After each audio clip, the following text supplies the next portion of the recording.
बिस्मिल्लाहिर्रहमानिर्रहीम। लाखों करोड़ों दुरूदो सलाम मोहम्मद मुस्तफ़ा सल्लल्लाहु अलैहि वसल्लम और आले मोहम्मद पर। मैं हूं उमर दराज गोंदल। आज का दिन बहुत हंगामा खेज दिन है। कैसे? सबसे पहले सुहेल वड़ैच का आज का मजमून वाज़े तौर पे बता रहा था कि आने वाले दिनों में क्या होने वाला है। जब वो 10 साल के प्लान की बात कर रहे हैं तो ये बड़ा वाज़े सवाल ये है कि इसका मतलब ये हुआ कि फील्ड मार्शल जो है उनका टेन्योर अभी तो तीसरा साल मुकम्मल हो रहा है, अभी 7 साल वो और स्टे करेंगे और 10 साल का प्लान उनके पास है। लेकिन उसके साथ आज एक और ऐसी हैपनिंग चंद घंटों के अंदर, जिसको मैं पहला एक्शन कह रहा हूं, हमें वापस सुहेल वड़ैच के उस मजमून की तरफ जाना पड़ेगा जिसमें उन्होंने कहा था कि आने वाले 3 महीनों के अंदर कोई बड़े क्लैश होने वाला है। वो कि आज भी उस इंटरव्यू के अंदर कहा गया है कि जनाब मुनीर ने कहा कि मैं एक सिपाही हूं, एक मुहाफिज होने के नाते मेरी सबसे बड़ी ख्वाहिश शहादत है और मुझे कोई ओहदा नहीं चाहिए, सियासी ओहदा और ये जो वजीर आजम और सदर ये सारे ओहदे हैं, इसकी सुहेल वड़ैच के बकौल उन्होंने तरदीद की है। लेकिन आज एक ऐसा मामला कराची में हुआ है, जरा जब हम उसको अंडरस्टैंड करते हैं और इन चीजों को इंटरलिंक करते हैं, रिलेट करते हैं, तो फिर समझ आती है कि काम डल गया हुआ है। क्या होने वाला है, क्या हो चुका है, ये आज की सबसे बड़ी खबर इससे इंटरलिंक्ड है। आज कराची के अंदर एक प्रेस कॉन्फ्रेंस होती है और प्रेस कॉन्फ्रेंस जो है वो आप यूं कहें कि ताजिर रहनुमा करते हैं, पहली बात। और दूसरी बात उसमें यह होती है कि उस प्रेस कॉन्फ्रेंस को हैरान कुन तौर के ऊपर जो पाकिस्तान के टीवी चैनल्स हैं वो पूरा 1 घंटा तमाम टीवी चैनल्स बिला रोक टोक दिखाते हैं। ठीक हो गया। उस प्रेस कॉन्फ्रेंस के अंदर जो बात की जाती है वो इंपॉर्टेंट है, वो इससे लिंक्ड है, हमें जिससे चीजों की समझ आती है। लेकिन पहली बात यह है कि वो जो शख्सियात हैं, वो जो बोलने वाली है, वो कौन है। यानी जब आप सुहेल वड़ैच के आर्टिकल की कहेंगे, सुहेल वड़ैच के आर्टिकल को इतनी क्यों वो इंपॉर्टेंस दी जा रही है? इस आर्टिकल में वो मानते हैं कि मोहसिन नकवी मेरे दरीना दोस्त हैं और मैं मोहसिन नकवी के जरिए ही जनाब मुनीर से मुलाकात के पैगामात भेजता रहा और उनका मैं बाकायदा लड़ाई की मोहसिन नकवी से। अब ये जो प्रेस कॉन्फ्रेंस आज हुई है, उस प्रेस कॉन्फ्रेंस में जो शख्सियत थी, जो टॉप पे हम जिसको कहेंगे, वो एसएम तनवीर थे। ये बुनियादी तौर पे जो एफपीसीसीआई है उसकी एक प्रेस कॉन्फ्रेंस थी। और एसएम तनवीर जो है, ये कौन है? एसएम तनवीर, अगर आपको याद हो तो मोहसिन नकवी जब पंजाब के अंदर चीफ मिनिस्टर थे तो ये उनके साथ निगरान वजीर के तौर के ऊपर काम कर रहे थे। एसएम तनवीर का ग्रुप कौन सा है? एसएम तनवीर का ग्रुप जो है वो गौहर इजाज का है। और लाहौर में जो एक वो बॉन्ड है, उसमें मोहसिन नकवी को और गौहर इजाज को आप माइनस नहीं कर सकते।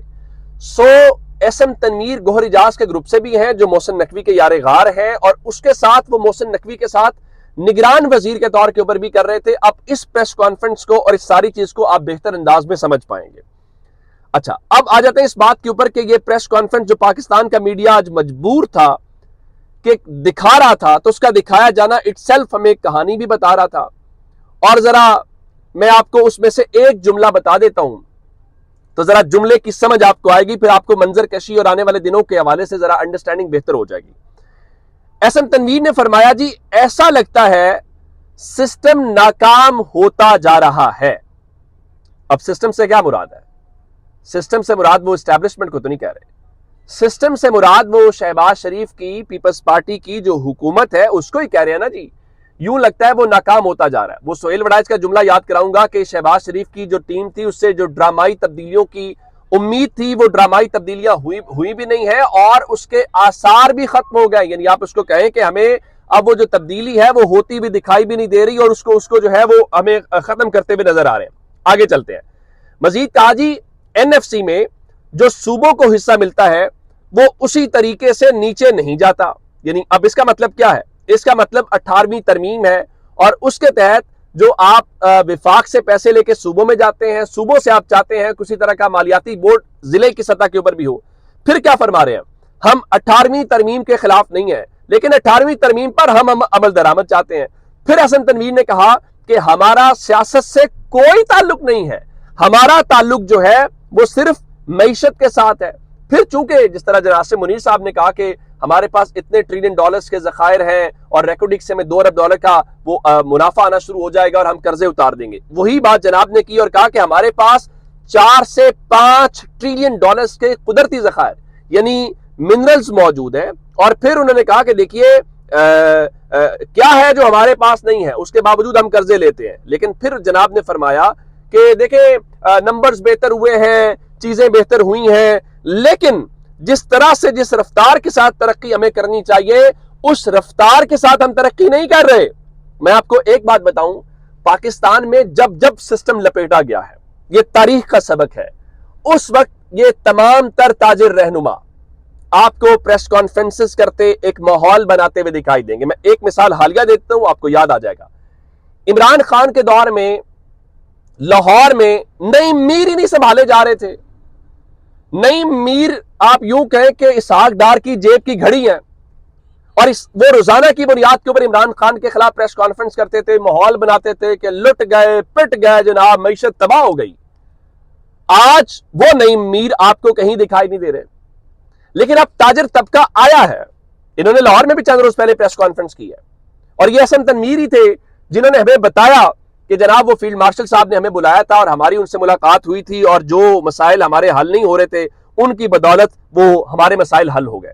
اب میں آپ کو یہ کہنا چاہتا ہوں کہ اگر اس ساری چیز کو آپ دیکھیں تو ہمیں ایک بات واضح نظر آ رہی ہے کہ سسٹم لپیٹنے کی تیاری ہو رہی ہے. نمبر 1, وہ کیسے لپیٹا جائے گا, اس کا آلٹرنیٹ کیا ہوگا, کیا سب کی چھٹی کروا دی جائے گی, ایک بات. دوسری بات کہ کئی جس طرح محسن نقوی ہے یا جس کو آپ ہائبرڈ سسٹم کہتے ہیں, کہ ایسا ایک ارینجمنٹ ہو, کوئی شوکت عزیز ٹیکنوکریٹ ٹائپ آ جائے, محسن نقوی آ جائے, کوئی اور آ جائے. پہلی تو ایک پوائنٹ یہ تھا. دوسرا پوائنٹ اس میں یہ ہے کہ کیا اس سارے بازو مروڑنے کے اوپر یا جو ایک ماحول یا چیزیں بنائی جا رہی ہیں, کیا اس کی بنیاد کے اوپر 27ویں آئینی ترمیم ہو رہی ہے؟ اور 27ویں آئینی ترمیم کا مطلب کیا ہے؟ 27ویں آئینی ترمیم کا مطلب یہ ہے کہ اس 18ویں ترمیم کو لپیٹا جائے گا, اس کو لپیٹ کے جو اس میں NFC ایوارڈ ہے اس کا علاج کیا جائے گا.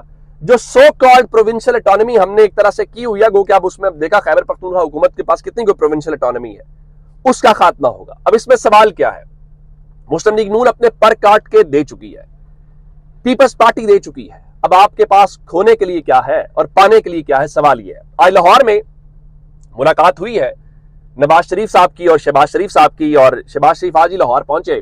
وہ فوری طور پہ جاتی عمرہ رائیونڈ میں گئے ہیں اور نواز شریف کے ساتھ انہوں نے ملاقات کی ہے, اور ہماری اطلاعات کے مطابق ایک لمبی چوڑی نشست ہوئی ہے. تو کہا تو یہی جائے گا نا جی کہ خیبر پختونخوا کی جو سیلابی صورتحال ہے اس سیلابی صورتحال کے اوپر گفتگو کی گئی ہے, نمبر 1. اور نمبر 2, ہمیں یہ بتایا گیا کہ دیکھیں وہ جو حلقہ NH66 وزیر آباد ہے, وہاں پر جو انہوں نے ضمنی الیکشن کو لے کے چیزیں کرنی تھی, تو اس حوالے سے ٹکٹ انہوں نے فائنل کر لیا ہے. اور جو عطا تارڑ صاحب ہیں, وفاقی وزیر اطلاعات ہیں, ان کے بھائی بلال فاروق تارڑ صاحب جو ہیں ان کو ٹکٹ دے دیا گیا. اب پاکستان تحریک انصاف سے کون آئے گا؟ کیا اس میں احمد چٹا صاحب کی فیملی میں سے کوئی آئے گا؟ کیونکہ وہ 9 مئی میں سزا یافتہ ہوئے ہیں, تو کیا اس میں سے PTI اگر بائیک آؤٹ نہیں کرتی کون کرے گا؟ لیکن اس ساری بات سے یہ جو لاہور کی میٹنگ ہے, یہ جو مری کی پچھلے منڈے کو میٹنگ ہوئی, تو اب منڈے سے آج سیچرڈے ہے نا, تو پچھلے 5 دنوں سے ہمیں چیزوں کا اندازہ ہو جاتا ہے. تو میرا خیال یہ ہے کہ سب کو پتا ہے کہ کیا ہو رہا ہے, کیا ہونے والا ہے. یہ آج کے ڈاٹس ہیں جو میں نے آپ کو بڑے اچھے طریقے سے میرا خیال ہے آپ نے انڈرسٹینڈ کر لیے ہوں گے. اپنا بہت سارا خیال رکھیے گا. خدا حافظ.